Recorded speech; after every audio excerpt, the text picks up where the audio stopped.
Muhammad is in the Bible, disproven in 3 minutes. Muslim apologists often say Muhammad was predicted in the Bible. It sounds powerful until you actually read the passages in context. The usual arguments revolve around 3 main texts: Deuteronomy 18, John 14:16, and sometimes Song of Songs 5:16. But once you examine what those passages actually say, the case collapses. First, Deuteronomy 18 does not point to Muhammad. Moses says God will raise up a prophet from among you, from your brothers. In context, he is speaking to Israel about a prophet arising from among their own covenant people.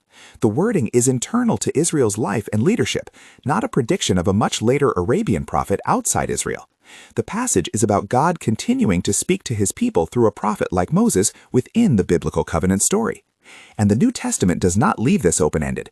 In Acts 3, Peter explicitly applies that Deuteronomy 18 prophecy to Jesus.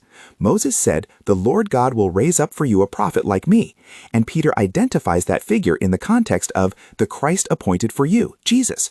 So the Bible itself gives the Christian interpretation of the prophecy, and it is not Muhammad. Second, the helper in John 14:16 is not Muhammad.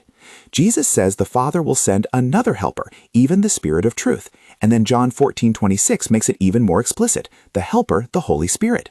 That is devastating to the Muslim claim because the text itself identifies the coming figure. Jesus is not vaguely predicting a future human prophet 6 centuries later. He is promising the coming of the Holy Spirit to his disciples. The details also rule Muhammad out. Jesus says this helper will dwell with the disciples and be in them, and that he will be with them forever. That language fits the Holy Spirit, not a mortal man who would appear centuries later in Arabia. A human prophet does not literally indwell the apostles.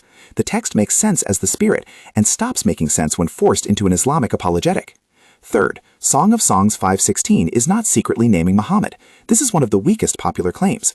The verse is a love poem describing the woman's beloved. He is altogether lovely or altogether desirable. Standard translations render it that way because the Hebrew word there functions as a descriptive term in context, not as a hidden prophecy about a future Arabian religious leader.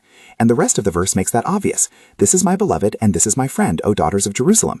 It is poetry about a lover, not messianic forecasting, and certainly not a coded prediction of Muhammad. So here is the case. Deuteronomy 18 is applied by Scripture to Jesus. John's helper is explicitly the Holy Spirit, and Song of Songs 5:16 is simply poetic praise in a love song. The claim that Muhammad is in the Bible survives only by ripping verses out of context, ignoring explicit interpretations, and forcing words to mean what the text itself does not say.